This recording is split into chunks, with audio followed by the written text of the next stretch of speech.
Oh gosh. Oh my gosh. He looks cute. So here's that. Alright. Stay. Oh wow. That's it. From 40? 8th grade diploma for my grandmother. Yeah. 1914. She graduated from 8th grade. And back then, I guess they gave them all diplomas. But a lot of them didn't go on after that, so that was the end of it. And they got diplomas. Supposedly, they did that all the way through the 50s, but I never graduated from 8th grade, of course, in country school, so I wouldn't have been eligible for one of those anyway, I guess. But, and I may have quit that long before that. But I had a guy at the museum in Fayette County Museum in West Union, or the West Historical Society of West Union. My history teacher and principal in high school was sitting there in a chair, and he said, "Oh yeah, I've seen a lot of those." Oh really? So they're very common, I guess, but I'd never seen one before, and haven't seen one since, actually. That's a diploma. Wow, 1914. This is a picture of the 1919 graduating class at West Union at their 50th reunion. There was like 11 people there, 12, I don't know what it is. The class was bigger than that, I'm sure. The reason I'm showing you, that's my grandmother, Margaret Graffenberg, Margaret Rowland at that time. That's her sister, Gladys. No, that's her sister, Gladys Rowland, or maybe Gladys Rousey. That's her sister-in-law, Verna Virginia, who's calling it? I have no idea who that is. Quit. I didn't even know I had that in my pocket. I'd have called you if I knew your phone number. But I didn't know your phone number. Anyway, that's her sister-in-law who was married to Felix Graffenberg, which is my grandfather's oldest brother. Now, how come they all got in the same class? I have no idea. But the reason I show you the picture is Grandma and her sister Gladys were both rural school elementary teachers. They taught in rural schoolhouses. Okay. Do you remember where? Is it Fayette County? Or? I'm glad you asked. Just go on with the story. I'll go on with the story. That's a picture of Dover number 1, which I have no idea where it is. But Dover number 1, 1919, 1920, and that was where my grandma Graff taught school the first year. My victims. Yeah. Humorous.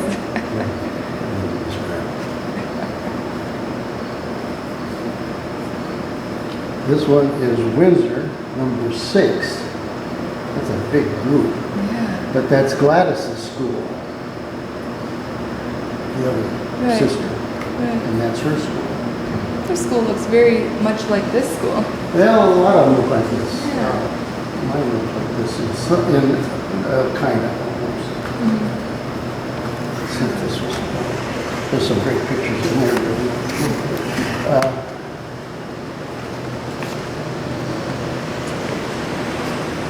This is Dover number 9. It says 2nd grade.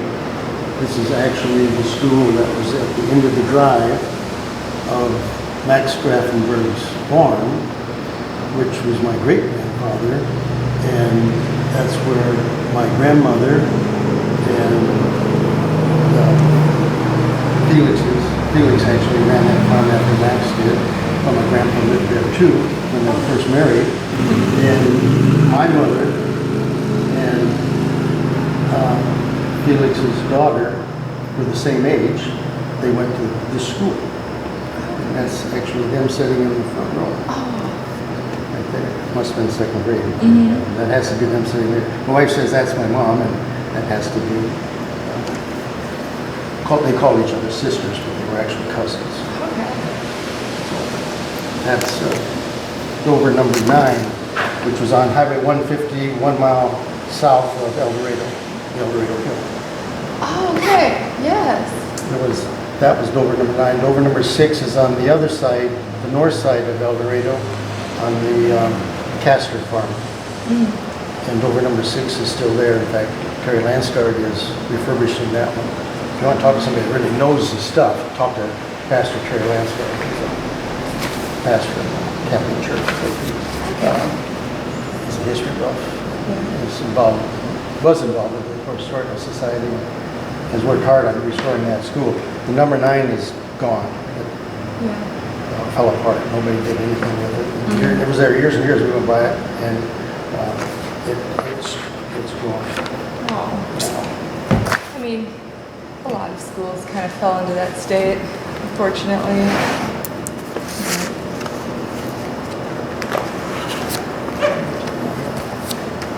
This is a new book.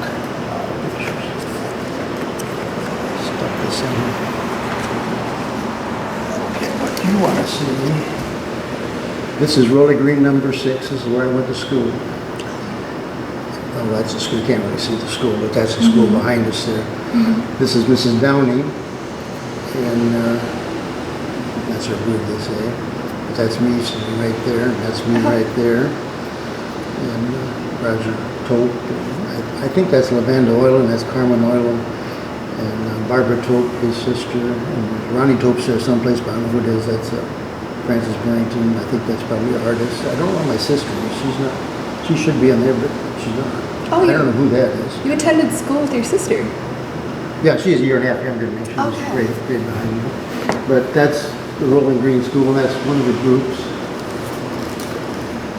Do you mind if I take a picture of this? Here's Rolling Green again. This is in 1959. The last day of school. We're standing on the front porch. That's the group again. And there's my sister in this one. You can see her. And I can't even see it. I don't know where I am. I think I'm right there, but I don't know if I'm hiding back here where I am. And that's Mrs. Helgerson, which is the teacher. That last year, and she might have been teaching before that. Okay. But, so you want to see some? They did the pictures just like at school. They come out and took our pictures. That's my sister and me in 1954, 55. She wasn't very good. She did not like that country school. We had one whole toilet, pit toilets, but they were in the school. Oh. In the entrance of school. Actually, I don't know where that picture's taken from. The school was like this. It had a door. You came in, and you went up some steps, and then a second door took you into the actual schoolhouse. So it had a foyer, like, so to speak, when you came in. But before you got to the second door, there was a little hallway. Like both sides, the girls was on one side, the boys was on the other. On the one wall, there were hangers. You hung your coats on those hangers. On the other side was the door to the bathroom, which was a one-hole pit toilet. Okay. My sister, of course, was only kindergarten, first, second, third grade. She always was afraid to go to the toilet because she would fall through the hole. Oh, yeah. I didn't like to go to the toilet in the wintertime because it was cold. Oh, yes. There was no heater whatsoever on that side. Our school was a little different. Some of the other schools, one down the road, 56, had an entryway, a foyer too. Fairly large buildings, considering the amount of kids we had. We didn't have any kids. You want to take some pictures? Go ahead. I interrupted you. Yeah, no. Trying to take pictures. So your school name and number was? Rolling Green number 6, Rolling Green number which 6. is, I don't even know if it's on here, but it's Rolling Green. Rolling Green number 6. And the only two teachers I had was Mrs. Downey and Mrs. Helgerson. And this was in what county? Union Township, Fayette County. Fayette County, okay. All right. Was this the only rural school you attended? Yes. It was only 2.5 miles from, it was 1.5 miles from my house. It was 2.5 miles from town. We live 4 miles south of town. And you were there what grades? Kindergarten through 5th. Oh wow, so you had 6 years in middle school. In 1959, we had a humongous snowstorm. That's one of our farm buildings. It was bigger than our farm. Just a humongous snowstorm. It started snowing And it was so bad. And Mrs. Helgerson lived on a farm in Elgin, or by Elgin, which is northeast of West Union. So it was like probably 10 to 14 miles to her house. Okay. So Mom and Dad wouldn't let her go home. They brought her to our house. She stayed in our house for 3 days, which is kind of cool. Yeah. And then at the end of the snowstorm, then she went out and helped us shovel snow. And I was shoveling snow with her. And I thought, gave me a whole different idea of what a teacher was all about. Wow, she's such a student. Well, she's a farm wife. She shows snow with her. I shovel snow when I was like 10 years old. It was hot stuff. Was she married? Yes. Mrs. Helger, I don't know what happened to Mrs. Downing. I think they kicked her out of the school. She was a regular teacher. And she was pretty cruel. Oh. I think she might have went to Fayette school to teach or whatever. I don't know. But I assume the people in West Union hired Mrs. Helgerson to come in and teach. I don't think our parents had anything to do with it except maybe okay it. And I don't know if Mom knew Mrs. Helgerson before she came into school or not, but they became good friends in school. And as soon as our school closed, we not only went into town, but she came into town too. We went to the West Union Elementary School and started teaching elementary school in West Union. And my youngest sister, who's 14 years younger than me, and Mrs. Helgerson in 6th grade. So she stuck around for a little while. Yeah, she was there at least 20, 30 years before she retired. Yeah. She was a very good teacher. Everybody loved her. Good. The good one stuck around. I got one other thing I want to tell you. Yeah, absolutely. I don't want to bore you with it. This is I got a couple things here. That's the graduating class of 1937 37. in Randalia High School, Vandalia High School. which is a little dinky town, which is now part of the West Central School District, which is Maynard. Now Francis Is my dad. is your dad. And I'm not sure if that's the last class to graduate from Randalia High School or if it ended shortly after that. But Randalia was swallowed up by West Central, Oh, okay. the Maynard school system. All right. In the late 30s, early 40s at the latest. And that might have been actually the last class. But there's a picture, someplace I have a picture of the reunion too, but that is the actual class. And this is my dad, 1937 from that school. I don't know if you've seen one of these or not. I don't know if I've seen one of these. I don't know what it is. It's my dad.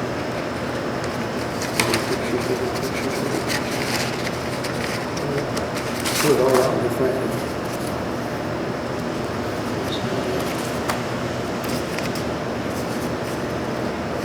It's too good. That's a whole bunch of birthdays in there. Wow, you have a lot of, you have a collection. This and like that other thing is very fragile. Juice count. Oh, this is golden. $100 Fayette County. $100. Per month. But you had to clean the schoolhouse if you didn't get paid for it. Oh, really? Yeah. There was teachers that had such work. And if they didn't have school, you didn't get paid. Solid management. Cleared and accounted. Well, that doesn't seem that seems a bit of a stretch there. But this would have been Grandma's second school. This is Donna, which is a little town that doesn't even exist anymore. But it would have been west and a little bit south of our farm. Probably closer to Randalia than West Union, but it would have been in the West Union School District. Oh, okay. Because the mayor of Donna, Matt Porter, had a farm that was right beside the town, and real close to the town. And he was actually, in later years, became the mayor of Donnan, even though he lived on a farm that wasn't even in the Donnan area. But he was the mayor of Donnan because there was like only 6 people that were in that area. But his kids, Matt and Chuck and Carolyn Porter was my grade, and Chuck was a couple years older, but we were good friends, and they were in part of our mom's card party, and they got together all the time, so they were friends. But Grandma taught out there, and then she got married in December of that year, so I don't know if she fulfilled that contract or not. She may have quit at the end of the first semester. Or she may have continued to teach after she got married. I don't know. She got married in December on the 2020. During this time, during this time, women who were teachers weren't allowed to marry. They required them to be single until about the 50s. But that's a case-by-case basis too. Some teachers were married and continued to teach, but it was actually like I think it was a law that they could not. That could be married and teach. They probably could, because most of them were farmers at that point in time. Yeah. Grandma married a farmer, Mom didn't come along until 3 years later, but I think they lived on Max's farm, which would have been north of West Union. So to get from one to the other, she was living in Donnan at the time she was teaching in Donnan, because I have letters from Grandma and Grandpa back and forth when they recorded. And so she was there. She was not a happy camper, but she was there. And I assume as soon as they got married, they probably lived on the farm and worked on the farm. Yeah. Grandpa actually had milk route and cold milk. $100 in 1920 was not too shabby. No, that was probably good money for her. Yeah. Well, she'd have been, in 1920, she'd been 19 years old.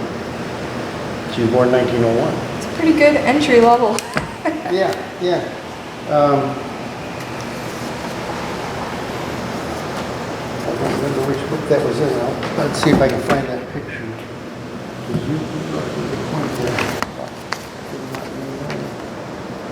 I don't know exactly what they had to do.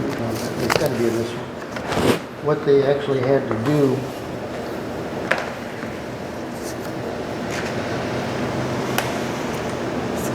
That picture. Oh. School marms to be. That has to be a bunch of high school girls that graduated, and so I don't know if they had to go to a summer course to be certified or if they just had to pass a test. They had to have an 8th grade diploma, I know that. Oh, In fact, I think they had to have a high school diploma in the 20s to teach, but supposedly that's a picture. Well, many went to normal training, right? Many teachers, soon-to-be teachers, went to normal training and normal school. And actually, you and I, the Iowa State Teachers College, a lot of them came here too to get their teaching degree. But they got that was real teaching degrees. Oh. These people that taught, like Grandma, taught straight out of high school. They graduated from high school and they went right into teaching. Grandma graduated from high school in 1919. Her first school that she taught in was 1919. She graduated in 1919 in the spring, started teaching in the fall at Dover No. 1. Now I've heard of people actually take like a 3-month class and then that next fall just I don't know if they went down to Upper Iowa and took a course and was certified, or just because they had a diploma, if they got certified. I have no idea how that worked, but I know that's what happened. Wow, but then again, I know they didn't continue teaching. My mom was a teacher. My mom graduated from North High in 41, 4 years. Went down to Upper Iowa with her sister, her cousin, and another friend, and went 2 years at Upper Iowa. Then came here, got a music degree and a teaching certificate, and became a teacher at Green High School. And she graduated here in 41, 45. I think she graduated from here. 46 and the first semester, 47. She was at Green as a music teacher. And I've got lots of things, pictures of her doing that. I got a picture of her at UNI here at UNI. Oh, really? Yeah, in here. One of these books has that. You want to take for half a day and look at it, you can. You're welcome to do it. as soon as Mom and Dad were married in February, or actually probably the first semester, they got married and started farming. Dad was back from the war in 40. I actually got home probably in 46. He got out in 45 after the war was over. And took a while to get home. And then he probably opened up a farm or something. I don't know what he did for the year while they were probably engaged in 40. They got married in 47, February of 47. And I was born in December of 47. So, no, Mom graduated from Iowa State Teachers College, which is, you and I, after 2 years at Upper Iowa, got 2 years in. My youngest sister, Mary Crane, graduated from here with a CPA in economics. Very nice. Accounting. My daughter, Michelle, got a scholarship here for cross country track. Graduated from here. Was a trainer. And Mary's daughter, oldest daughter, Maggie, graduated from here. Got a degree in biology. Wow. Generational. Long line of people that graduated from here. But, what about you? Where? I went to Cornell. Cornell. Okay. I was seeing a girl on the way over. She was talking about the fact that she went to junior college first, and then changed her major, and then went to school. And came here, I guess. And I thought, well, that's probably a good idea. It's a lot cheaper than go that way today. Yeah. It didn't cost me anything to go back. Oh, really? I was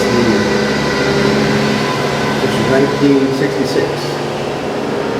Vietnam War was raging. But Cornell is not the Cornell in the East Coast, but the West Mississippi Cornell, which is, Ivy League, Iowa, Grinnell, Cornell, and Luther. Yeah. They were basically all white. So in 66, they were trying to become a little more open. I mean, in philosophy, they were that way anyway. Yeah. But they went, couldn't get by Chicago, but they went to St. Louis and coaxed about 6 black kids to come to school. One was a really good wrestler, a really nice kid, really good wrestler.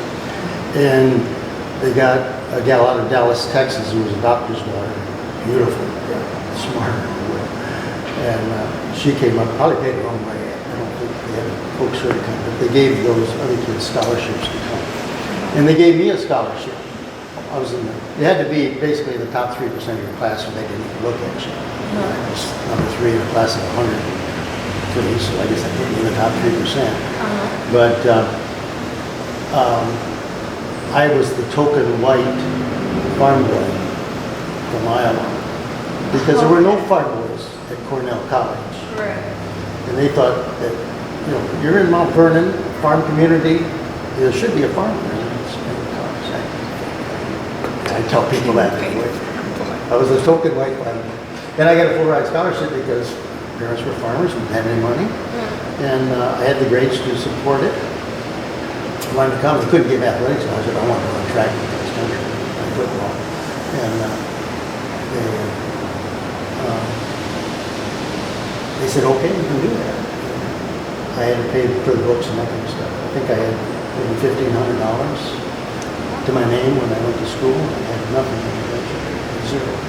But I owed nothing because the college paid for everything. Even though I almost flunked out the first year, they still paid for the whole shebang, everything. So I got all my meals free. I had to work. I had a work job. I had to wash dishes for a year and a half. And then I became the campus coordinator for the intramural program for the last 2.5 years, which was fun because that's what I wound up doing basically. So, that was a great job. good time. I didn't learn anything. Knowledge-wise, I didn't learn anything. I learned a lot about how to survive and that kind of stuff. But I should have come here, so I should have come because I learned something. The classes here are geared to Iowa schools and Iowa people. The classes at Cornell were, first of all, first 2 years you had to take humanities and all kinds of humanity courses, which were way off the wall. I'd never even heard of that stuff, Oh, really? Yeah, and then What was your major then? I was a phys ed major at the end. Oh, okay. Because I wanted to be a coach, so Yeah. I wound up with a secondary teaching certificate and a lifetime coaching certificate. So Okay. I had exactly what I wanted. And they were, when I got out of teaching after 4 years, went back to the farm, my dad got hurt. But the philosophy there, and the teacher, the head of the education department, had a very open philosophy. When I got out, I had to take a human relations course because that was not offered technically at Cornell, or I had not had that. But I had to, in 84, 86, when I decided to go back to teaching, I had to re-up my certificate. It lasted 10 years, so I got in the 70s, lost it in 80, and I didn't teach until 86. So I went to Grant Wood there in Cedar Rapids, 8 hours of courses, and 3 hours had to be this humanities course. Which turned to be, basically, it was exactly the same thing that my education professor at Cornell preached every day in class. It turned out to be exactly the same thing, basically. Because he had that open-minded, everybody is included, and how you include everybody. We had to take this course. It was kind of cool. Yeah. Now it's part of the curriculum. You have to have that before teachers. That's my story. I'm sticking to it. Now you're the jack of all trades, aren't you? Yeah. A little this, a little that. Life has a way of changing things. I really admire those people that can stick with the same thing for 40 years straight. But it didn't happen like this. I thought I'd be a teacher all my life. I really did. And a coach. I wanted to be. But that didn't work out. Along the line, there were people that thought they had better ideas, whatever. I went back to farming because I was out of coaching, and Mom knew that Dad needed help, but they couldn't find anybody to do it. So they asked me to come back, and they had better to do, so I quit my teacher's job at Hudson and did that. And then thought I was going to be a farmer the rest of my life. And the old bank thought they knew more than the farmer did. I said, no, you're not going to be a farmer. And I wasn't smart. I didn't realize there were other options. Bank came to me and said, you're out. Pay your loans or you're done farming. And I didn't realize at the time that I went to my grandfather and it would all been over. They told me I could have my dad sign the loans and that'd be fine. I said, no, I'm not going to do that. All of them all back wanted was their hand on the farm. My grandpa owned his farm, my dad owned his farm, and they wanted that farm on their notes. They wanted to own it. And I said, no, I'm not going to have a farm. That's another thing. So they sold it out. If I knew what I know today, or 4 years later, we could have solved the problem very simply by taking the bank out of the equation. Yeah. They could have done that. Yeah. They didn't think they could have, but they could have, because I spent $90,000 3 years later bailing out of debt because the bank didn't do what they said they were going to do. They sold the farm off and didn't pay the bills. Okay. Oh goodness gracious. So then I was stuck with nothing in 1984 or 1982. I saw that in the paper saying I wanted a softball coach at Springfield, a softball coach. $600 to coach softball for 2 months in the summer. I didn't have anything better to do, so I went down and interviewed for the job and got it. Hey. But I had no job. Right. And no place to live. So I gave them my sob story. They wanted to coach really bad. Well, then it 2 days later, they called me and said, hey, look, we got a first baseman. Your first baseman has a dad that works in the unemployment office and the director of the unemployment office. in Cedar Rapids. He'll give you a job, a temp job. We have a guy, a house that's vacant, that's up for sale, but nobody's buying it. We'll let you stay there for 2 months. Oh, hey. So I got my job. Wound up working for 2 years at the unemployment office. Wound up getting a job through the job service, which is beside it. Took a test, I didn't know that. I took several tests, I flunked them all. But I took one that was pretty easy. Yeah. And I wound up with, as an activities work specialist. Oh. I had no idea what that was. Okay. And I got a call from a guy down in Oakdale at the State Psychiatric Research Center, or whatever you want to call the hospital. They do all the psych evaluations for the courts and prison and that. And at the time they were building a new prison adjacent to the hospital as an intake center because the Iowa prison system was kind of screwed up. Judges were sending prisoners all over the place, and of course all the prisons were packed. And they just plugged the prisoner in wherever there was some availability or whatever. There was no rhyme or reason for what was going on. So they built the intake center with the idea that all the prisoners that were committed in the court system would be first sent to Oakdale, evaluated, and then appropriately sent to the right prison. You know, instead of going to somebody who was in there for some minor offense being sent down to Fort Madison where all the hard lifers were, you know, they would be sent out to Rockford or someplace with minimum security clause and all this stuff. So evaluation center. I got a call down for an interview. They wanted somebody to develop a recreational program, wellness recreational program for the prison, for this particular situation, because it was unique. It was different from any of the prisons around. They had 3 activity specialists at the psych hospital, and they were 2s and 3s. They had master's degrees. Probably had some background in criminology or something. I don't know. They didn't have anything. I was a security guard, which didn't mean squat, but I was a teacher and a coach, and they saw that on my resume.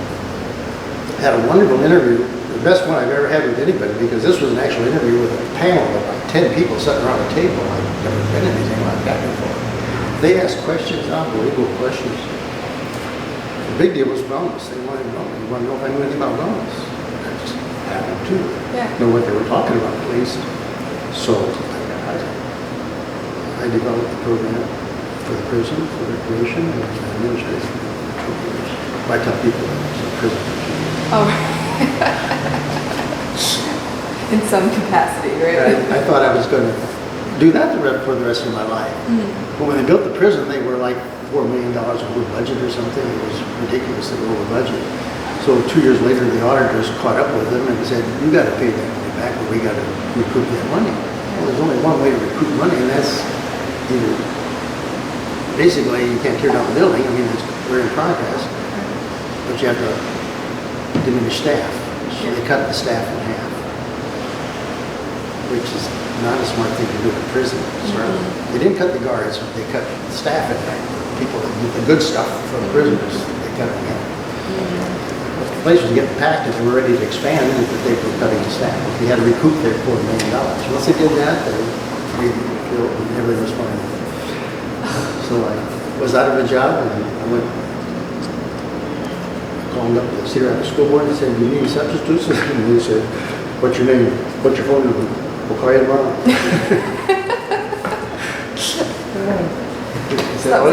And get your temporary certificate, you'll be fine. Just go to school in the spring and you'll be fine. I went over to Kennedy and got an assistant softball coaching job. And now I became basketball coach at Kennedy and teacher in the school in Cedar Rapids. Who the hell did I come from? 5, 6 years. Started in what's now Xavier. If you remember Cedar Rapids? They had 2 high schools back in the 40s, 50s, and 60s. LaSalle, which was a small one, on the west side of town, and Regis, which was right in the center of town. Really good one. In fact, Regis beat us at the state tournament in basketball when I was a freshman. Ted Cummins' son was great. But they wanted to combine those 2 schools, make a new school, which became Xavier. in 1987, 88, the powers to be decided that the school hadn't broke ground, they hadn't even done anything yet, but they knew they were going to do it sometime down the road. Okay. Two schools didn't play each other, they had no association with each other whatsoever. They thought the kids should start to get acquainted, they should start mixing them up a little bit. And Regis didn't have all the sports, and LaSalle didn't either. So they decided they would mix them up in girls track and tennis. LaSalle didn't have tennis, Regis didn't have girls track. So they wanted girls track coach. Rosie Trimble at the time was over at LaSalle. He went to Cornell to become the track and cross country coach at Cornell. He called me up and wanted me to start this program. And LaSalle had no track. They had no track, no nothing. So they've had track for years. Rosie did it. I said, sure, I'll do it. Stupid. Take all kinds of jobs.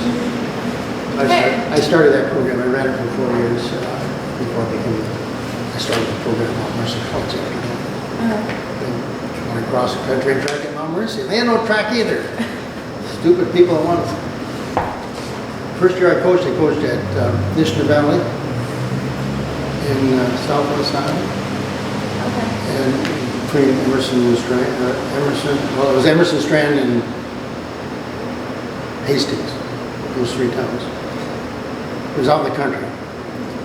Consolidated school. The epitome was consolidated. 3 little schools, towns that hardly existed, and they built this 2 miles outside of Emerson in a cornfield next to a cow lot. A great big huge cow lot right on the west side. So it smelled like cow lot every day at school. It was a beautiful school. And they had a beautiful red brick crust track, which at that time was the old Southeast Polk had one, and I think that's what was at break at that time. It's a beautiful track. And I became a track coach. My first year out, I had a beautiful track, all that stuff. I haven't seen a track since. Oh, really? I didn't have one at LaSalle. I never had one at Mount Mercy. We had a big borrow steep. Thank God Rosie Trimble. He let us go back over to Cornell and run their indoor track, which was nice. That was good. Yeah. I did that both with LaSalle kids and Regis kids, and I did that with Mount Mercy kids too. Because we ran against them. That was good. Oh my gosh, you just have quite the life story. Not what you wanted to hear. Oh, no. So, All we're right. here for something for you. Oh, no, this is for you. So, we're going to do our interview now. Talk about your days as a student. We're going to put you in the teacher spot. I'll probably disappoint you. Yeah, we're going to put you in the teacher spot here. And you know Jean, right? What? Jean Richardson? Andrews. Oh, yeah. She was in my class. Oh, yeah. Yeah. She said, oh, you have to call Craig. He's a sharp one. I was like, all right, I will definitely do that. I know she didn't say that. No, she said, yeah, he'll be a good one. He'll be a good one. He's a sharp one. All right, I'll get on that. But yep, this basically what this is that it's a very informal conversation between you and I. We're just talking about your years as a student, how you grew up, how your early mornings were like throughout the day, what your lessons were like, what your classmates were like. We're just gonna kind of just pick apart at your memories here a little bit. So, now you said for the sake of the video here, you said your school name and number was? Bowling Green, number 6. Number 6, and you were there from kindergarten to 5th grade, correct? 1953 to 59, is that 6 years? 53, 54, 55, 56, 57, 58, that's 6 years. Yeah. Because it'd be start in 58, end in 59, and that's when we consolidated. Right. So you lived on a farm, correct? Yeah. Yep. And how was that, a mile or 2 miles away? A little over a mile. Over a mile? So what was your childhood like? What was it like growing up on the farm? Did you like school? Did school interest you? No. No? Not at all. Not at all. No, I was an outdoor kid from day one. I don't remember. We lived on 3 different farms. One over on the west side of 150 for about a year and a half or 2 years. I was born during that period of time when they were first married. And I don't know if they were just renting the farm or if they were just farm hands that were working on the farm for somebody else. I don't know what the arrangement was on that. Never quite figured it out. But then Dad rented a farm over by Hawkeye. Okay. A mile and a half north of Hawkeye or something like that. And we were there for 3 years. And that was a rental situation. He rented the farm, big entire farm. He farmed it with horses, started with horses. Wound up with a tractor after I got pinned between the hay rack and the horse. When the horses got mad between the hay rack and the barn, and gave my wife my mother a heart attack. That took horses to town the next day and sold them on a tractor. But his dad farmed with horses, and my grandfather farmed with horses too. Yeah. But that was in '52. Then my grandfather bought a farm that was right next to his, and then he put Dad on that farm as the renter. Good deal. He was thinking 2 ways. One, it helped Mom and Dad out a lot, obviously, because it gave them pretty cheap rent. And then 50-50 on a lot of things. But it was a labor exchange type thing. Grandpa was getting up in the age 50, 60 years old. And Dad was only 40, 30 at that time. He just gotten out of the service. And so it was a labor thing. They shared labor. Grandpa would do the easy things and Dad would do the hard things, basically. And later, as the years went by, we got more equipment, and Grandpa didn't buy any equipment. So we could farm better and do more things. And when I took over, we got even bigger equipment and wound up doing it all by myself. But it was kind of a combination thing that worked out really well for both of them. So it was a dairy farm. We had hogs, we had chickens, we had everything. We were right on the edge of called Little Switzerland. Grandpa had flat ground, we had hilly ground. Oh, okay. So you went to school, how many siblings did you have? Did you go to school rural school with all your siblings? No. Or was it just? No, just my sister. Just your sister? There was 4 of us in the end. My sister Carol and I were a year and a half apart. So she was way behind me. December baby, she was a June baby. So. The other 2, I think the year we went in town in '59, either '59 or '60, Terry would have been in kindergarten, and he started in one of those trailers that they had outside for, because they didn't have any room for them inside. They put the kindergartners in a little trailer and housed them in there. I think he started in that, and then the new school was finished, and they went over on the other hill in town. You had a trailer? You had a trailer? Well, you've seen those in schools where they put up a trailer, a portable building. Oh, portable building, okay. Which I call a trailer, same difference. It comes in like a trailer. Yeah. They just kind of make it look like it's a building, but it's not really. And that's where kindergarten was? That's what, the kindergartners were put out there. Okay, and the rest of the grades were private. The rest of them were crammed into the junior high school, which looked like a small high school. Might have been the original high school. I guess it probably was the original high school. North High was the big school. Now neither one of those exists. They'd be straight to both because North High is a brand new school too. That football field was finished the year I was a senior. The high school was finished the year after I graduated. I never was in the new high school. I graduated out of the old high school.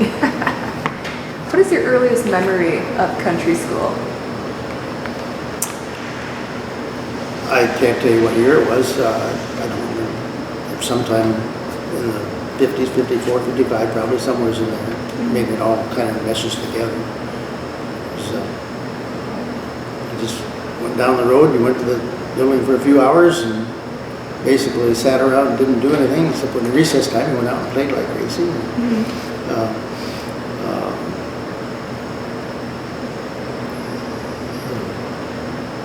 I didn't think I learned very much, but I probably learned something. I didn't learn how to read. My problem was I couldn't read. I didn't know phonics, that kind of stuff. I didn't really want to do that. Okay. I loved numbers. I played with numbers all the time. I could add and subtract and write numbers upside down, backwards, forwards, by fours, eights, whatever you wanted to do. But I couldn't read.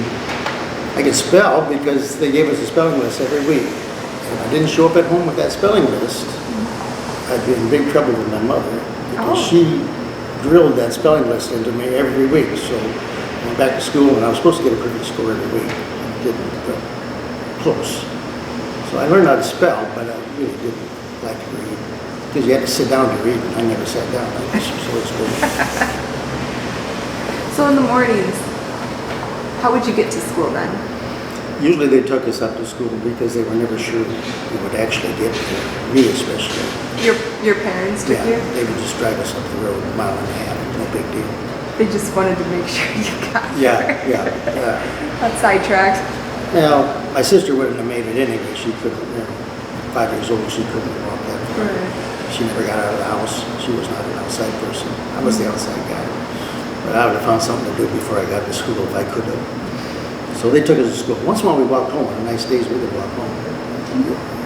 Because they knew I'd probably get home eventually. That's where the food was. Do you remember a tough time getting to school, like snowstorms or weather? Oh, yeah. Yeah.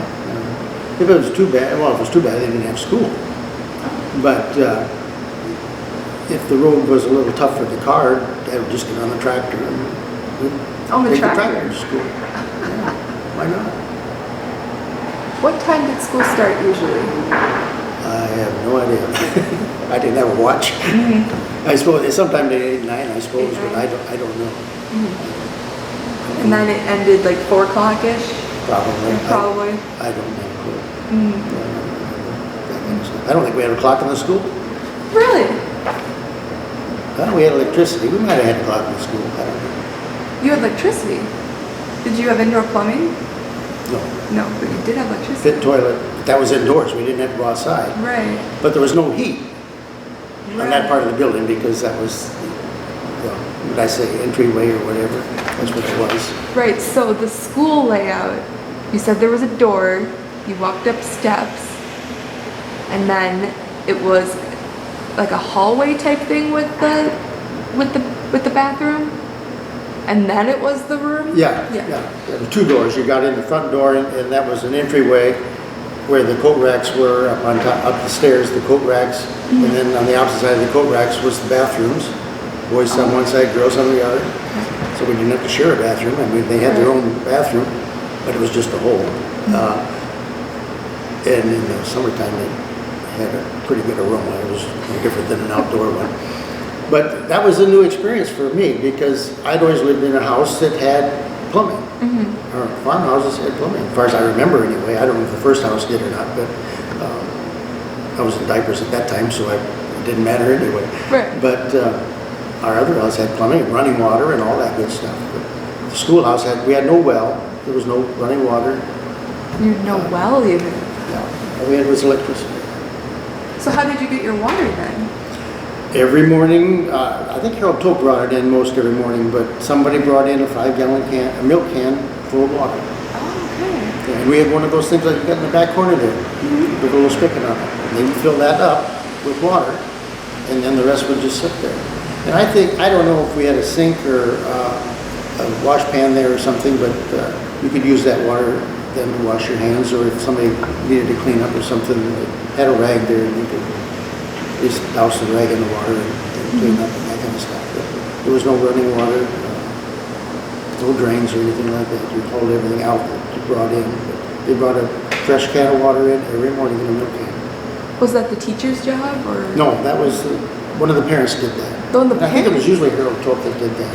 Okay. Yeah. He had 3 kids in school, and I think he's the guy that came in and fired the furnace in the morning. They had a furnace in the basement. We didn't really have a basement. There was, in that entryway again, there was a door that went down, and they had a dugout underneath. It was dug out. It was all dirt. There might have been cement underneath the furnace, or maybe in blocks. I don't remember. But there was a furnace down underneath, and then there was probably a chute or something on the east side of the building that you could put in coal or wood. I think we used both. And whoever came in the morning would fire the furnace. I think it was Harold Tope most of the time. He was kind of that kind of guy that did that kind of stuff. And but it was just a big hole dug out and the rest of it was dirt. And there must have been some kind of a piping system or whatever. There were no residues or anything, but there was one big hole in the floor right in the middle where that stove is like. There was a big hole in the floor. And a register or netting over the top or something, and that's where the heat came from, out that big hole from that furnace. Wow. Now, when I was in school in the 50s, they also had a gas burner upstairs, a regular stove that sat in front of that hole by the teacher's desk, which was it was just the opposite of this building. And then we had a gas tank outside. It wasn't a gas tank, it was an oil tank, a fuel oil tank outside that ran that. And they probably started that too in the morning on real cold mornings. And the teacher was responsible for that. The kids could never touch the oil stove. But I think the older boys went down and stoked the fire in the furnace. About 2 o'clock they quit stoking it, so by 4 or 5 o'clock it burned down, and the next morning they came in. Didn't leave any fires on in the morning. In the morning it'd be, whatever the temperature was outside, that's what it would be in the schoolhouse. Your school was so interesting. It had electricity, but no indoor plumbing. But you had a stove, but then you had a hole in the ground. Very interesting. Do you remember the color of your school? Was it white? Yeah. Yeah. And it had windows? Oh yeah. Like this? Just like this. Yeah. Did you have blackboards? I don't remember. If we had a blackboard or not. We probably had some kind of that, or we had slates, or whatever. I don't know if we had a slate or a blackboard. I'm sure we probably did.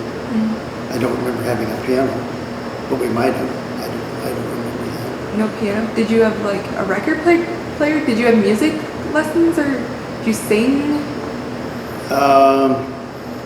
We might have, but I wasn't really into it. Yeah. Actually, you have a phone. I don't remember if we had a phone or not. It seemed like we must have had a phone, but I don't remember having a phone. Of course, we would want to use that anyway if we had one. Otherwise, we had no contact. It's true. There was no radio or anything like that. If there was a storm or something serious like that snowstorm in '59, the parents came to school and said, "It's time to go home." Yeah. And we went home, teacher and all. So I don't remember that at all. But did you have books? Oh yeah, Books. we had books. Not that I read them, but we had books. If we had, like I have Sudoku books all the time. I play with that. What that is, the numbers game or whatever. If we had that, I'd been great. I'd have done that all the time. Instead, I had to just doodle on a piece of paper or something. I played with numbers and that kind of stuff. But yeah, we had all kinds of books. The snowstorm of '59. It was a big deal. How did that impact school? Oh, there wasn't any school. Like for a week? Yeah, at least. Yeah, the teacher was at our house 3 days before she went home, and then it was probably at least a week before the schools opened back up. Yeah. So they came to school. They said, "You gotta go. We gotta go now," and you just shut down for a week. I mean.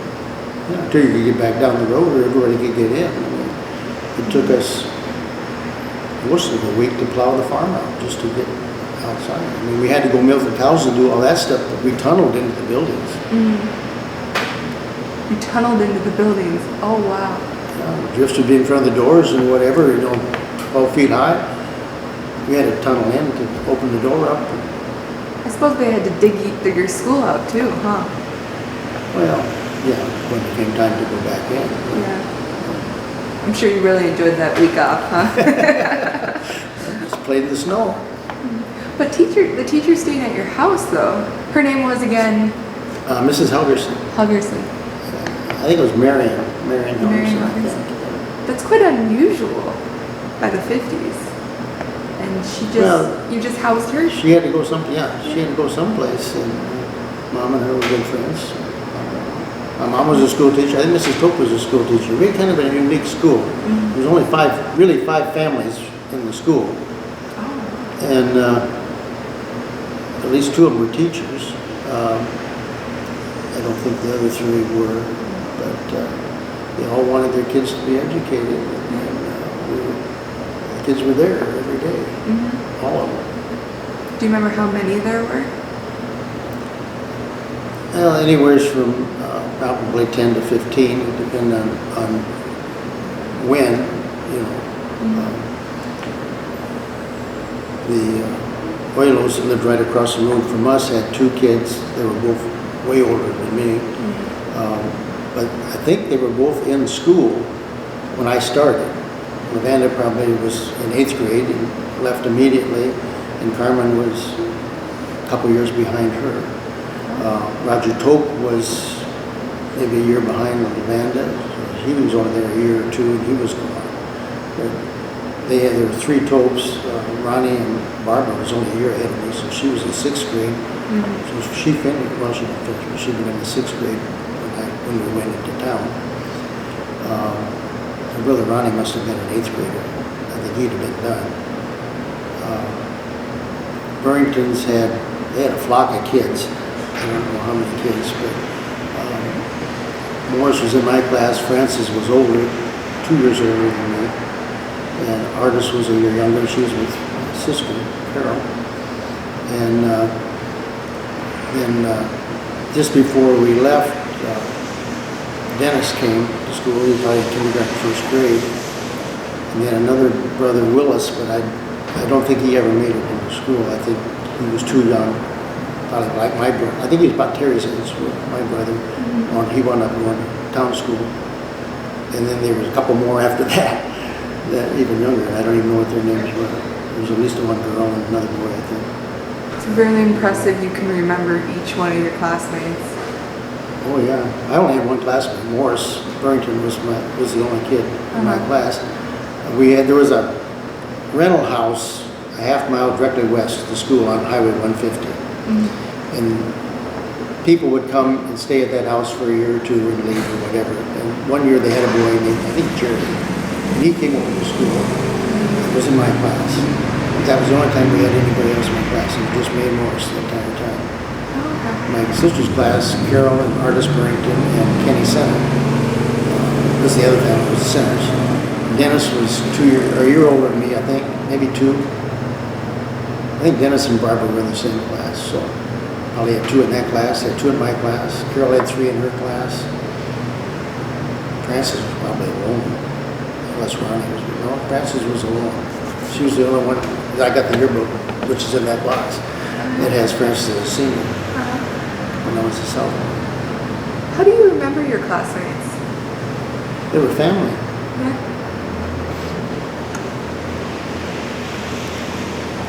They were the only people I knew. Right. Those are the people at the Sunday school at church. I knew the Sunday school people at church, which helped me when we went to town because a lot of the people in my class were in my Sunday school class. So I knew the Methodists, but I didn't know anybody else. And when we went to town, they not only consolidated the country schools, but they consolidated Hawkeye and Alpha. 2 other towns came in at the same time. So we had a whole bunch of different kids come into that school at the same time. To your school? Into the town school. Into the town we went to town in 6th grade. So I went from a class of 2 to 2 classes of 28. Or maybe more, actually, because my graduating class was 104, 103, 104, something like that. What was that like? What did you think about consolidation? Well, I was probably scared to death of it when they told us we had to go to town and ride a bus and all this kind of stuff. My world was going to change. I don't know if I knew how much was going to change. I probably did when Mom said no more jeans. I had to wear slacks and a nice shirt to school. I couldn't go in a t-shirt and dirty jeans, which is what I went to school in because I went outside and played in the dirt anyway, so why dress up? But no, I never wore jeans in school. I always said that's the when out in the farm and pitch manure, wear jeans. You don't wear jeans in school. And I never wore jeans in school. Some of the others didn't. Today everybody wears jeans, but I haven't worn a pair of jeans since I was on the farm. Really? So you wore them through country school, but now never again? Not at school. At school? I dressed basically like I am today. Yeah. That's how I dressed every day at school. And most of the other kids in class did too. We had a few that didn't have any money or whatever that didn't dress so well, but most of them dressed fairly well. What But was a your major difference. what would a country school student typically wear? Anything and everything. I mean, just what you wore around the farm.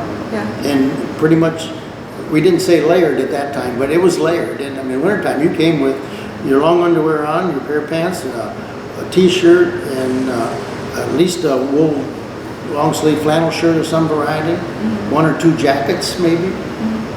And if you had, maybe if you had a sweater, maybe a sweater under that. And if the school was, I mean, if you needed to, you wear your jacket to class. I mean, in school, whatever you needed to do. Like hats of ear flappers and you know. Right. So how do you think your classmates remember you? I have no idea. Well, like I say, I only had one, Morris, and we were together all the way through high school. We graduated together. And then he moved on, and I moved on, and never saw him again. But, I mean, Barb Dope and those, we saw them all the time. We were in school together. The Topes were in our 4-H club. The Burringtons were in our 4-H club. Carmen was not in 4-H. The Centers were not in 4-H, but Topes, Burringtons, and the Nixons were in 4-H. And the school down the road on 56, Grimes, Meyer, Graff, those were all in our 4-H club. McFarland, and I don't know where McFarland went to school. They were down around the corner. They were on our bus route when we went to town. They didn't come to our school. And the one over at 56 was further away than ours was. So I don't know where they went to school. But they were in school, I know, before they went to town. And there was another, I mean, McFarland's had 6 kids, 7 kids, something like that. Big group of kids. So your lessons, what lessons did you take? You said spelling, math, arithmetic? Reading, writing, arithmetic, yeah. Arithmetic? They had history and science. Okay. Yeah. But remember you had, well, kindergarten, I don't know if we did anything but color or what we actually didn't do in kindergarten. You're supposed to probably learn your numbers 1, 2, 3, 10, and maybe ABC, but otherwise I doubt if they did much in kindergarten. But the teacher had to deal with kindergarten, 1st, 2nd, 3rd, 4th, 5th, 6th, 7th, and 8th grade. So if you got 10 minutes a day, you were lucky. Yeah. You know? So you said the kindergartners were out in like a trailer. So did the teacher have to go back and forth? I mean, You said the kindergartners were out in a trailer, separate from the school, correct? no, that was at West Union when we consolidated. Oh, After that was consolidation. consolidation. We were all in one room. Uh-huh. Yeah. So you So did there'd be a class going on over here in this desk or Yeah. this corner with the teacher and the student, and the rest of us had to do whatever we were supposed to be doing and keep our mouths shut. So you came up, you recited your lessons to your teacher? Sometimes. Did she maybe wander? just talk or whatever. Sometimes you'd come around, sometimes you had to go up and sit beside her desk and do that. Or you would take 3 chairs and go over in the corner and sit together. In our case, we had 2 boys and her. And whatever. So what was your Pretty favorite? simple. What was your favorite lesson? Well, arithmetic, obviously, numbers, anything on numbers. Numbers? Yeah. Your least favorite? Anything that involved reading. No. I couldn't, that didn't help me in later years. I mean, that really hurt. It made studying high school courses, college courses really tough. Yeah. Because I read so slow. I just didn't pick it up. They had a lady by the name of Mrs. Klaus that was in West Union. She was considered a liaison or a help, an aide that would come out to the different schools. And she would basically help in areas that the school was deficient or students were deficient in or whatever.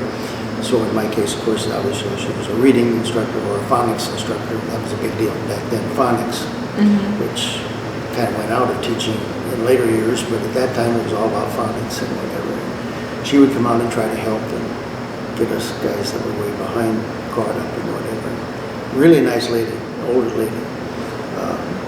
But I don't think I was her favorite student. I wasn't very good. I was a farm kid that wanted to be on the farm, and I didn't care about anything else. Sounded like you were a farm But in kid. '59, when I got on the bus to go to school in West Union, the whole world changed. Do you remember that day? Were you just terrified, or were you? I don't remember that exactly, but I'd never been on a bus before, and we were 4 miles from town. So we were the first guys on the bus in the morning, and the first guys off at night, which was nice if we wanted to get home, but I was always, after 6th grade, I was always in athletics, so I never came home after school. Mom had to come get me. That meant we got on the bus and we went down through Frog Hollow and all the way around 40 minutes before we got to school. So we had to ride the bus and then 40 minutes to get to school. Summertime wasn't too bad, but in wintertime it was cold. Yeah. The bus. It was a long bus ride. But, we had a wonderful bus driver. He was a former Wesley Methodist minister there in town, a small church. And, fun guy, liked to talk, liked to hunt, knew the area real well, knew the roads, didn't get stuck very often, so we always got there safely. But going to school and having all those kids in school and new teachers and all that was really different. And I lucked out in the fact that I was in 5th grade, and then I was in 6th grade when I went into town, when we consolidated. So I still had 1 year of elementary school left before junior high. Junior high was a whole different story. You moved around, whatever. 6th grade, you still had one teacher in one room. So even though I was now in town, I was in one room with one teacher, except for art and music. I think they took us out someplace else, but in phys ed, I think we got to, we just went outside and played. I don't remember what we did. But in this case, it was one class teaching one class at one subject at a time from one teacher. So we were all in the same boat. It wasn't over here with Johnny doing one thing and over here Sally doing something else and for 15 minutes. It was all day, total instruction. I was involved in everything that was done because everybody in the class was involved in what was done. The two big differences was the teacher was a very young, tall Norwegian girl, blonde hair, beautiful. I've never seen anybody that beautiful in my life. So I didn't want to do anything to disappoint her. Right. That was totally different. Instead of a school marm, I now had a really young teacher who was terribly smart. She was smart and a very good teacher. Yeah. She was great, and that really helped. I wound up with a good teacher, a really good teacher. And I had that the last 2 years. Country school too, the others was great, but more of a mother type. But this was something really different. And then there were girls in my class. That had never happened before. I had never had girls in my class. Now we had 28 people in the class, 14 of them were girls. Wow. Yeah, that was a difference. That was different. Yeah. I didn't know what to do with a girl. I was 16, I was 6th grade, 12 years old maybe, I don't know. But that was different. And the main thing about it was competition now. Right. Especially the girl in front of me. And she wanted to beat me because she was from Hawkeye or Alpha, and Alpha was better than West Union. And everything we did was competition. She wanted a better score on everything. And I wanted better. I didn't want her to beat me. Right. I didn't want any of the girls to beat me. I had some sharp kids in that class. I mean, we did. My class had some really sharp kids. I think Dick Gass was in that class. He was the superintendent's son. Oh. He was really smart. Yeah. He was also in the church, my Sunday school class, so I knew him. But Nancy Benzel was in that class. She was the valedictorian in my high school class. We had some really sharp kids. Carolyn Porter, mother was a school teacher. She was sharp. Rosemary Gay was a drama coach at the school. Her mother was a drama coach at school, an English teacher at the school. Really smart kids. Then you said, okay, I think I'll like reading now. Yeah, no, I didn't like reading. I still didn't like reading. No, I did not like reading at all. But it brought a whole new perspective on school. Right. fact I was dressed up, the fact everybody else was dressed up, the fact that we were all paying attention to somebody we wanted to pay attention to, the fact that we were all doing the same thing, and I was very competitive. I liked athletics. I couldn't wait for getting 7th grade and play football and basketball and all that stuff. So I was competitive all the way, and it became a competition. Right. So going back to country school here, your teacher, did she have any discipline techniques? Did you have to go like 1, 2? You had to go to the bathroom? Did you have expectations? Well, you couldn't just run out and go to the, jump up and go to the bathroom. You had to raise your hand and ask to go to the bathroom.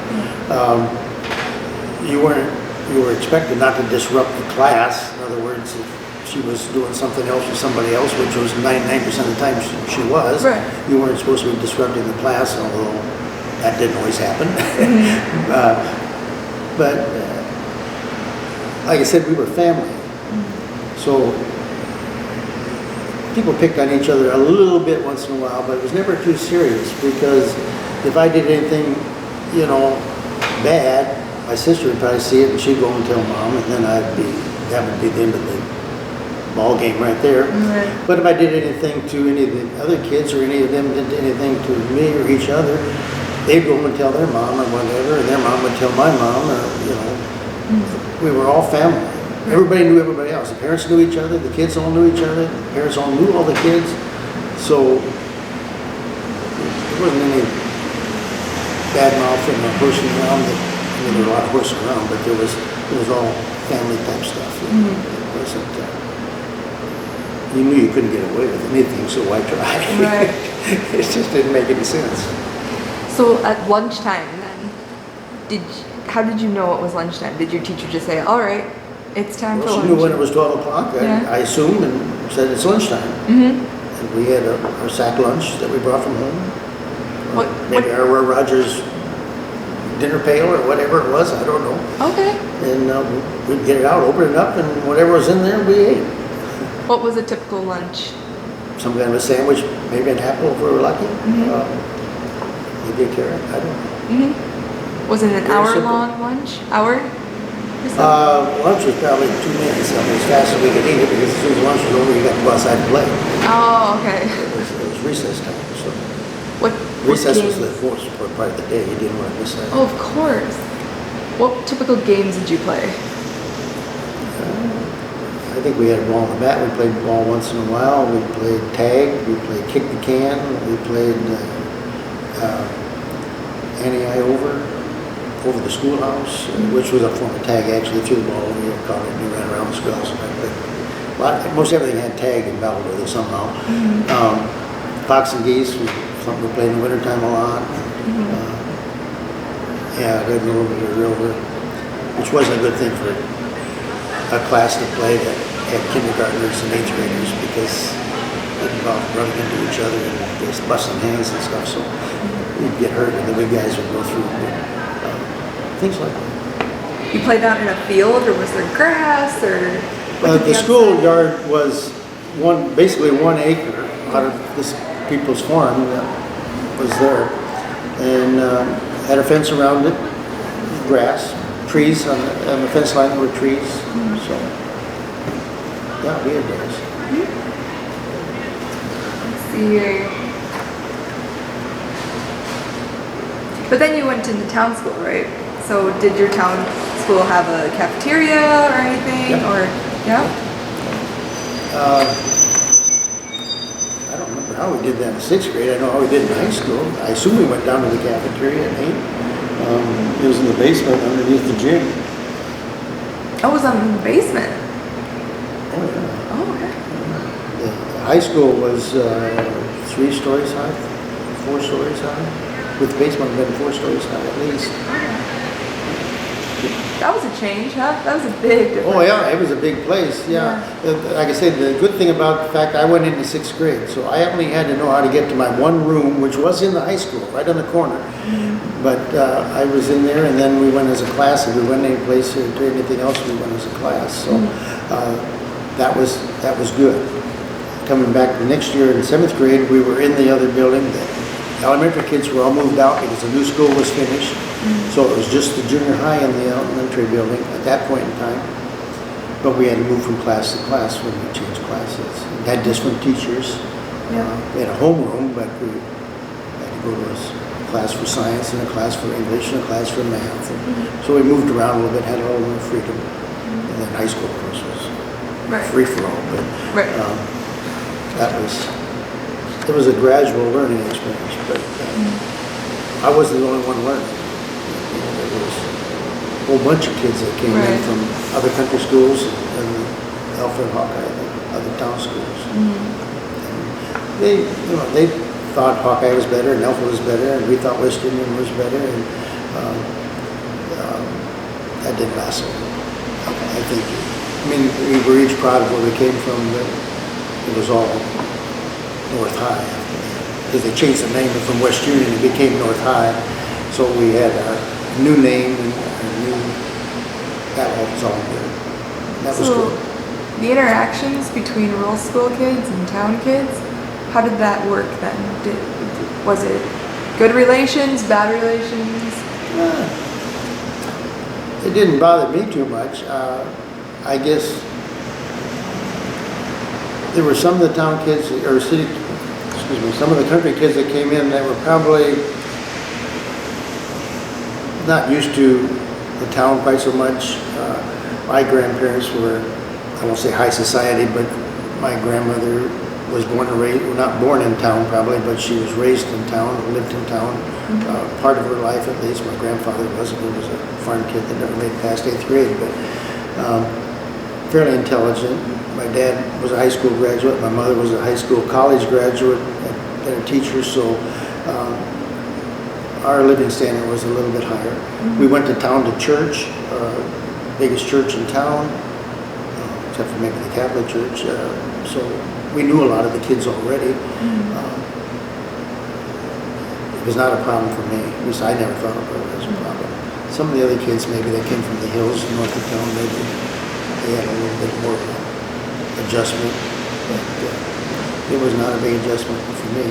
It was certainly different than what we did at country school, because we never thought anything about it.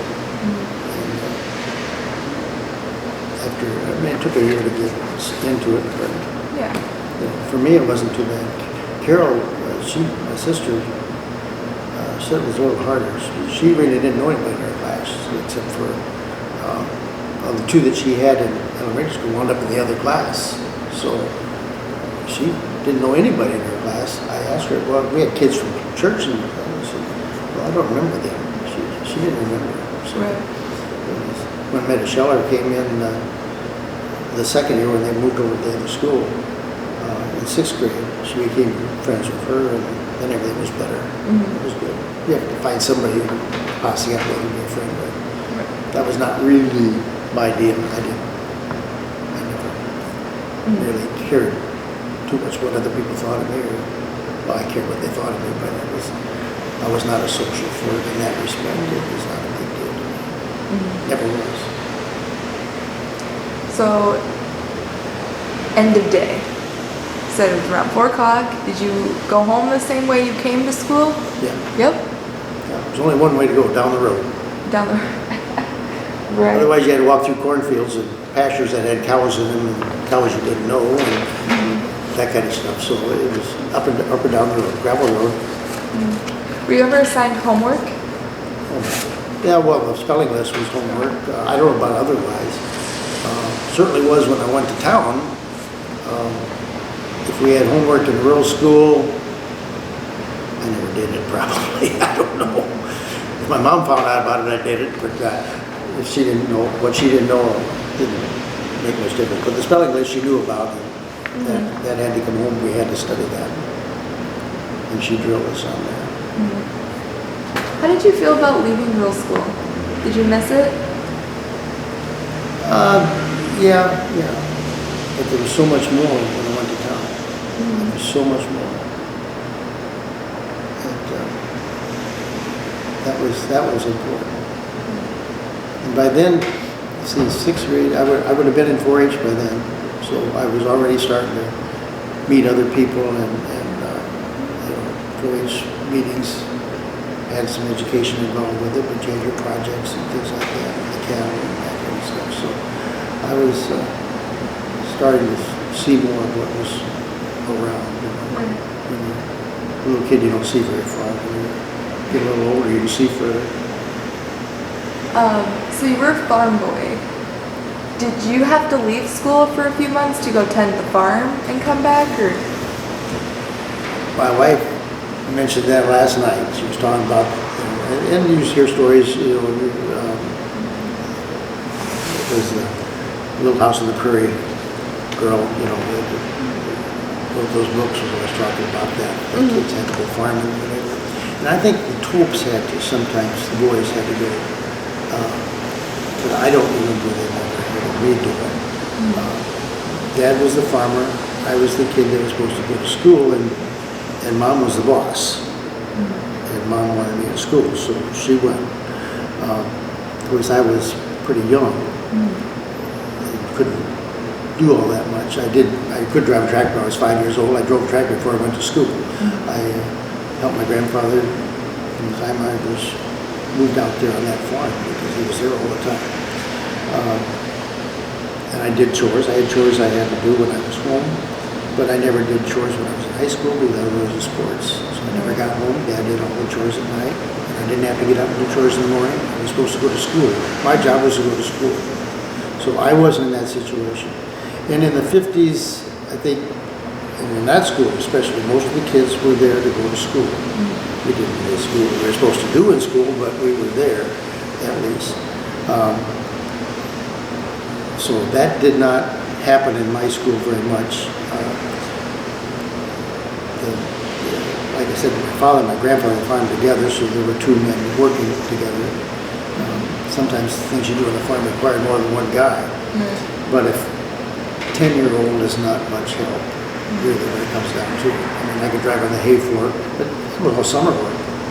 Main stuff I did was in the summertime, make hay and that kind of stuff. Combine those, shop those. I worked on the bundle wagon, drove the tractor to the bundle wagon. We had to have somebody drive the tractor so the guys could put the bundles in the wagon. And I did that. That's what I did. The only thing in the fall was we picked corn, and I did that every minute I was available. I could room at night and immediately help Grandpa unload corn and that kind of stuff. But during the day, he did it by himself. Dad picked it, Grandpa unloaded it. Orville oilers across the street. Orville went out in the morning after they milked the cows, picked 2 loads of corn, came in and unloaded during the day, maybe picked 2 more if he was lucky, and unloaded it at night or the next day. Carmen came home and helped after school immediately, but he never left school to help out. Orville was doing it by himself. Burlington, I think, was the same way. They probably had to, everybody had chores to do when they got home, but we didn't miss school to do that. So. But I know that happened in some cases. Certainly in my grandpa's age, that happened. After he graduated 8th grade at the German school, he worked the rest of his life. But it sounds like you did have a summer break. Oh yeah, I mean, we had the same schedule they had at the time. I mean, we were run by West Union, the head of the education department, whatever, was in West Union, and they edicted what the schedule was, the days they had school. It was the same as what was in town. We just did it in a different place. What about holidays? Do you remember Christmas programs at school? Did you put on plays, recite poems? Yeah, we had, I don't know if they were PTA meetings or what, but there were different things that happened at school where the parents all came, and it was kind of like a little party. Sometimes we put on a little program. Each kid had a little skit to do. They sang a song or did a little skit or something. That happened a couple times a year, probably. I don't know if it's connected with the holiday or not necessarily. Probably was a Christmas party, maybe. But when they did stuff like that, for the most part, it usually included the parents. They were all there. It was all together. Because it was, like I said, it was 5 families, so you went and did it. We didn't exchange gifts or anything like that. I don't remember doing anything like that. But yeah, they usually involved parents and food. It sounds like the parents were quite engaged with the school, which wasn't Very much always so. the case. I mean, did you do any other activities? Picnics? Like, did you picnic on your last day of school? Did you have any other events that involved the parents? You mean outside the school? Or that, yeah, or like during school? Like, Well, that group, the only time they would get together would be when there were school activities probably. I think Burrington's and my folks were in card club together, so they had an association with that. I don't know if Topes were on the other side, and I don't think they did that. Orlo's, of course, didn't play cards, so they were involved in that kind of stuff. But there was they call it a country club, something that the parents were doing. That was just a thing that we got together. My grandparents, my parents, the Burringtons, the Porters, got together and played cards once a month or something, things like that. did they use the school for anything? No. School was only used for school. Okay. It was never used for anything else that I'm aware of. Or like elections or No. church or nothing? No, the church stuff was at the church in town, and like Oilos belonged to a Lutheran church that was outside of West Union, north of West Union, between West Union and Ocean. Topes were in, I think they were in our church. Burringtons were in our church. Centers, I don't know where they were, but they all went to West Union to church.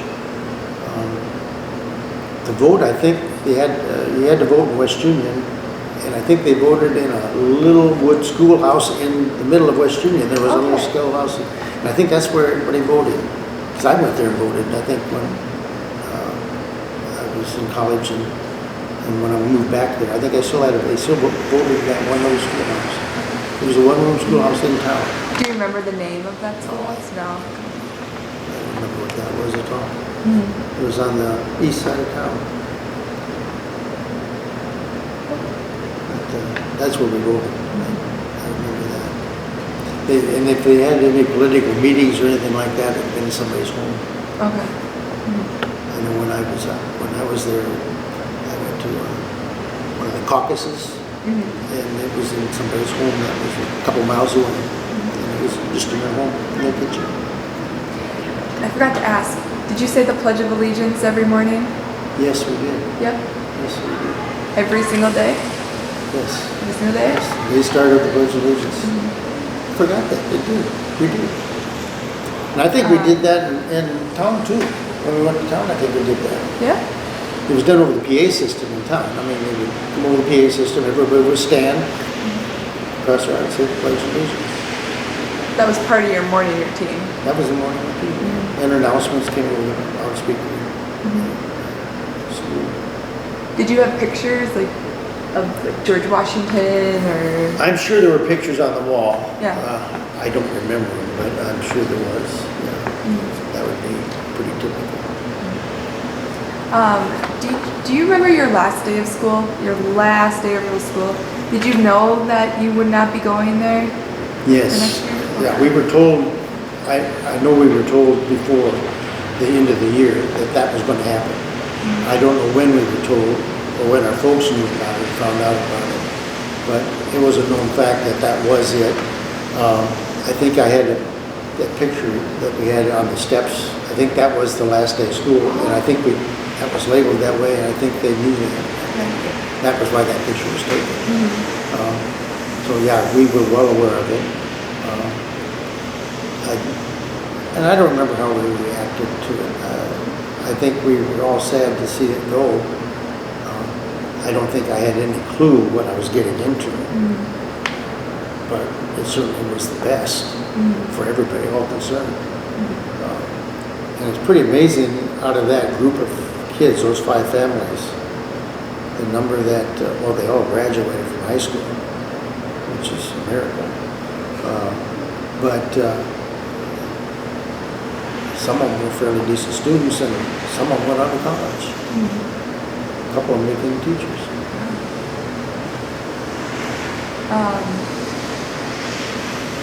Thinking more so world events, did any big world events happen while you were in school? How did that affect school? Not necessarily just in like country school, but also, like you said, the Vietnam War earlier.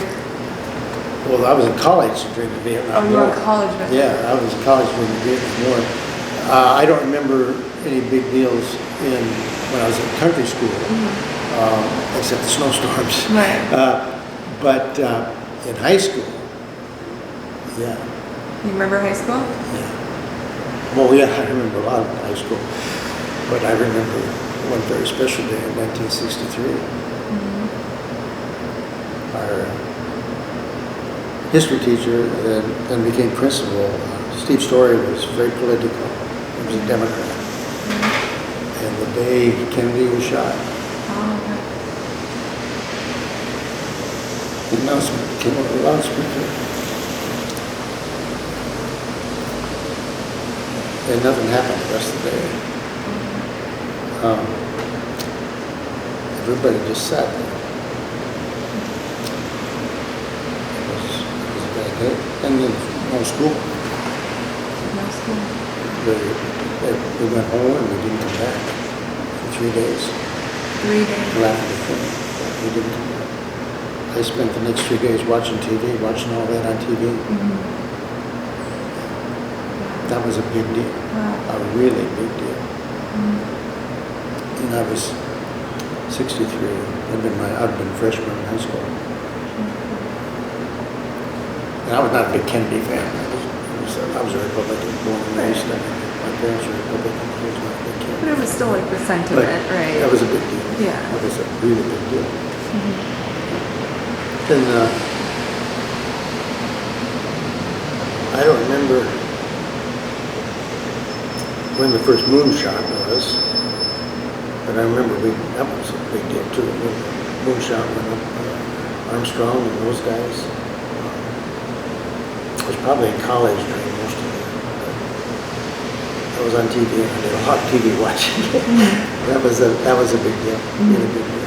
But the Kennedy thing was just unbelievable. Well, it was unprecedented. It was in your lifetime. It was unprecedented. I mean. Oh yeah. I mean, we got a lot of crap going on since then, but yeah, that was totally unexpected. Next 3 years we had a couple more Bobby Kennedy, Martin Luther King. All happened during that period of time. Vietnam War was just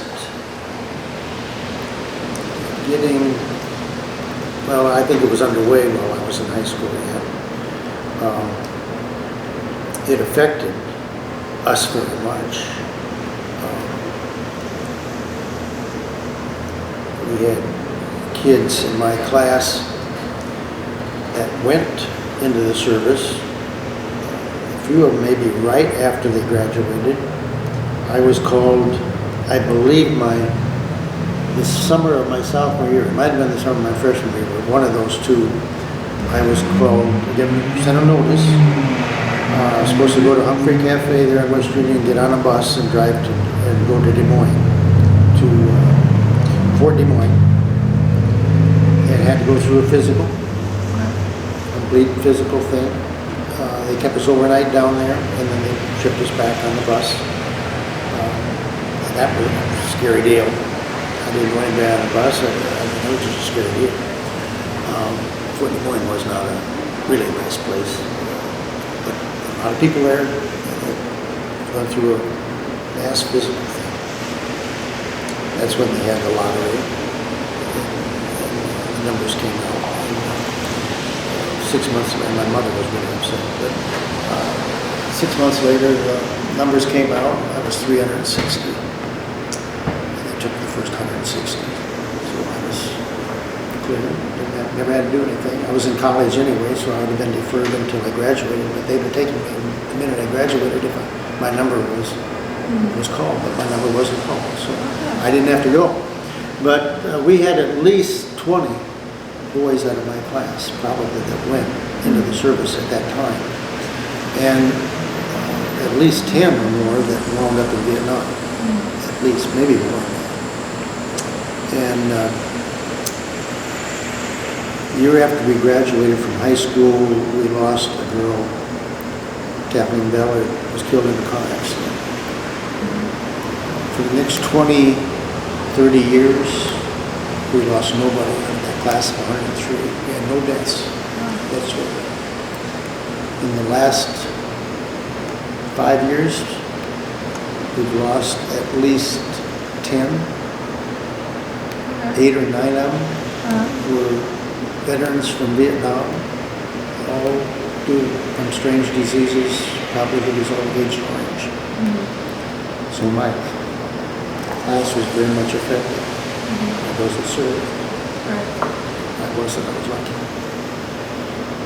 Your whole life story is just, it's incredible. We've just gone full circle today, haven't we? It's no different than anybody else's life. Well, I mean, your real school life, though, is quite unique. I mean, I've never heard of a school like yours. I've never heard of a teacher like yours. I mean, it's quite unique in a sense. Everybody's story is different, right? Oh yeah, I do believe that. Everybody's story is different. Yeah. Everybody has, a lot of quirks and turns and whatever. But, and I've had a lot of experiences. People hear how many jobs I've had and whatever. Either you're jack of all trades but good at nothing, or things just happen. What are your biggest takeaways from country school? Like, what do you want people to remember?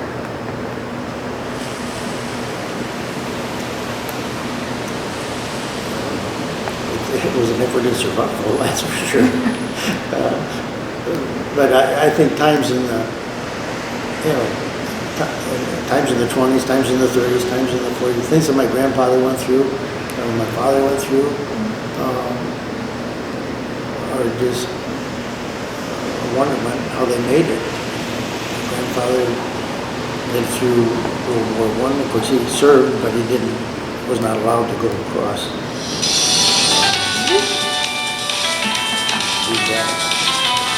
Got music on the tape.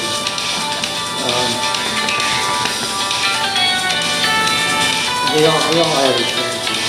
Grandpa lived through the Depression, bought a farm in the Depression. How in the world would you do that? It was cheap, but he was going to get to do what he wanted to do. He knew that because he wasn't the oldest son. The oldest son automatically got the father's farm. He had to buy his own. He did. Raised a family. Put the one child that was seriously, profoundly disabled. Kept him at home his entire life. Kid that was supposed to die before he was 20 lived to be 78 years old because of Grandpa and Grandma. And the other daughter, who was perfectly normal except a eyesight problem, was a college graduate teacher and raised a family of 4. All went to college. One's got a PhD. Brother Terry has a PhD. My sister has a college degree. I have a college degree. Carol has a junior college degree in accounting. All the good jobs. Pretty marvelous. Did you learn any lessons from that part of your life, country school life? Oh, I'm sure. Like lifelong lessons, character building. Yeah, I can relate more to things in that respect in high school from my coaches, Steve Story, Bob Johnson, Tex Hire, guys that coached football, basketball, track. Lots of lessons there, growing up lessons. And lessons, just simple lessons like coaching Little League Baseball. I took my brother Terry, 7 years younger than me, I took him to Little League practice because Dad was working and never could do things like that. Go to Little League practice and here's a bunch of little kids that want to play baseball and the parents are there and who's going to coach these kids, who's going to teach them, or whatever. And technically, I guess I was the parent that came with my brother. I was the guy young enough to do it. There were some that kids just came, the parents didn't even show up. And there were a couple of them, the parents showed up, but they really didn't know what to do or physically weren't able to do too much. Somehow or another, I started playing with them and I got elected coach. Okay. It was fun. I think I was a junior. That was my junior, senior year. I coached that little league baseball team. That was just fantastic. But I got to see the reaction of the kids. And I had seen that before. I had done that before. When I was in 6th grade, 7th grade, 8th grade, my dad was, we went to the football games and we kind of sat together all the time. Basketball was a different story. I was in town, I was in the country, one of the town kids now. And we'd go to the basketball games, he'd sit with the parents over on the parents' side, and I'd go over the stage side and sit up on the stage behind the team. And I idolized the guy that sat there in those chairs and got the uniform on and played. And I remember that. So when I sat in those chairs, I knew those kids behind me were watching me. You don't make mistakes when that happens. Right. And that helps me in coaching too. Made me a better coach, much better coach. Respect the kids. And I always told the kids, there's something watching me. In your opinion, are there any similarities or differences to education in rural school and education today? In your opinion, what are the biggest similarities I and don't differences? understand education today. I don't understand kids today, but I think my grandfather said the same thing about me in 1950s probably, and my dad said the same thing in the 1970s and 80s. So I think that's something that as you get older, you just have a different perspective. You always thought what you did was better than what they do now. Although I know technically you're learning a lot more, a lot faster now than we ever learned. I certainly learned a lot more in the last 4 years of the 60s than I did in the last 4 years of the 50s. And I learned a lot more in the first 4 years of the 60s than I did in the last 4 years of the 50s too. It's just different. Today there's so much high-tech stuff. We didn't have computers. When I went back in 1986 to recertify my teacher's certificate, one of the courses I took was a computer course, which I didn't learn anything. But I didn't know anything about computers. I never had a computer. Today, every kid in elementary school has a computer, a laptop or something. And, I didn't even have a computer when I was in college. I had a calculator. I thought that was a big deal. Yeah. 'Cause I never had a calculator in high school. My kids all had to have calculators when they went to high school. I asked them, what's wrong with this on a piece of paper? They said, we got to have calculators. We can't add numbers up. Well, I did. Yeah. Still do. Yeah. And if I can't get it in my head, I write it down on a piece of paper and I figure it out. You are the numbers guy, the number plugger. Well, I don't know about that. I guess, yeah. But it's all high tech today, which I don't quite understand. I mean, you say the messages on the computer, and I try to type them back. You probably sent the message in 30 seconds. I typed it back in about 4 minutes, 5 minutes, 10 minutes. 3 lines. You're lucky to get that. So, Do you think the discipline has changed? oh yeah. Rules have changed. Rules have changed. And that's not always for the better. In some cases it is. I mean, there were situations, we didn't have that situation. I mean, they might have got slapped on the fingers with a ruler or something, but there was never any really physical punishment or anything like that. Right. Although, I think my dad probably whipped me once or twice. I don't know. It happened every day. Mother Mother had a way of reasoning with you. She would just talk to you and make you feel real bad. So you had to shape up. I swatted my kids once in a while. I get in big trouble for doing that today. But at the same time, I think they learned I got their attention, let's put it that way, I got their attention. Today, you can't get somebody's attention. If they don't want to listen to you, they ain't going to listen to you, and there's no way you get their attention. Right. Because you can't do anything to get their attention. So it all rests on you. You know, you have to want to do it or be in the right position. And some people just don't work that way. They just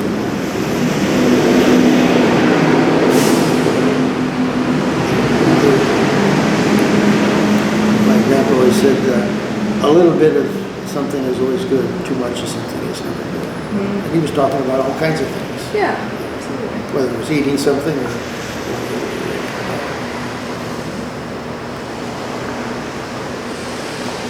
I think there's got to be discipline, but you can't overdo it. It's got to be some purpose to it. You got to understand it. I remember swatting my daughter. She was my oldest daughter. She was maybe 3, 4. She ran behind the car when I was going someplace.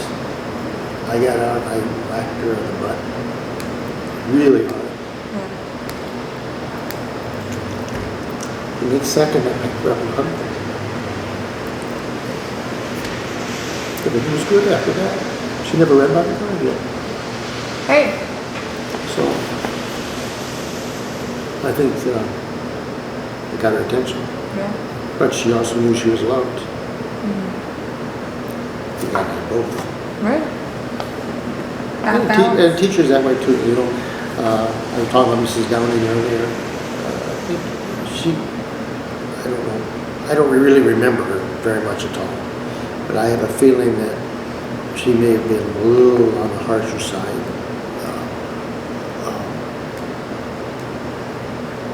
Not that we didn't deserve it. I don't think I was a very good kid in school.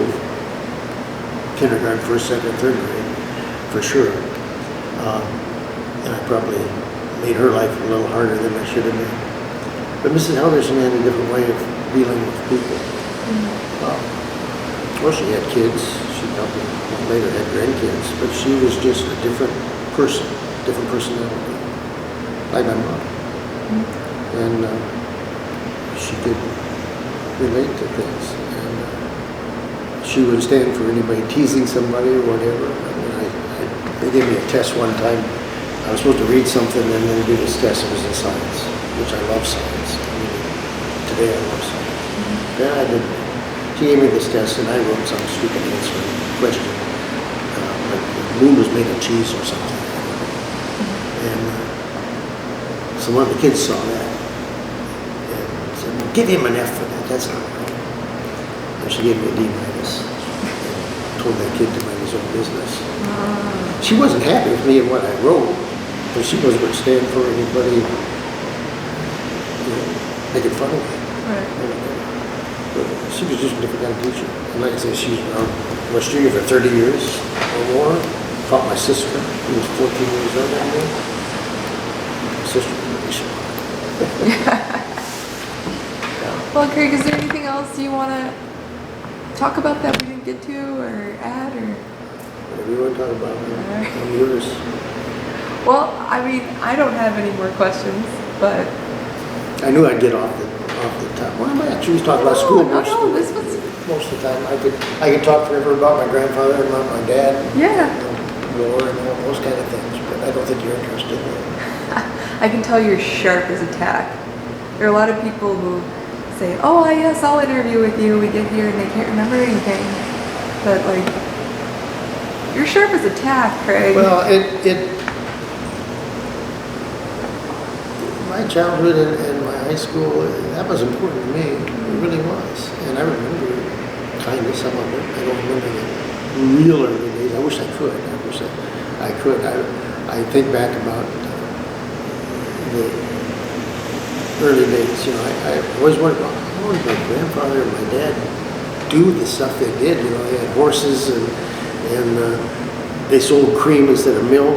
They had to separate that, and that separate cream separator is an ungodly machine. It's just ridiculous. And all all the intricate pieces and you have to clean it every day and all that stuff.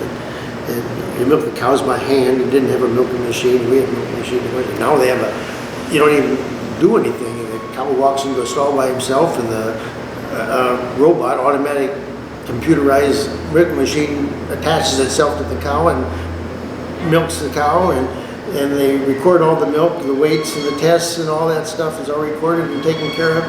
And when it's done, it drops off and the cow leaves and another one comes in. You don't do anything. Absolutely nothing. It's a robot.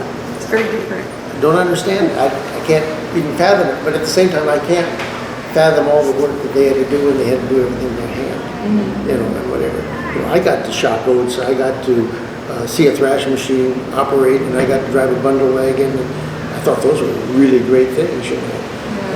When my dad decided to buy a baler and stick the baler in front of the straw chute on the thrashing machine and bale up the straw instead of putting it in a big stack of straw, you know, and come by later and get it or timber the barn loose, he just baled it up right there at the same time that they were thrashing the oats. That was a big deal. And everybody else thought that was, wow, that's different, that's a big deal. And 2 years later, we had a combine and we were doing our own thrashing and we never shocked another oat. But that was a big deal. And how did they do it in 1920?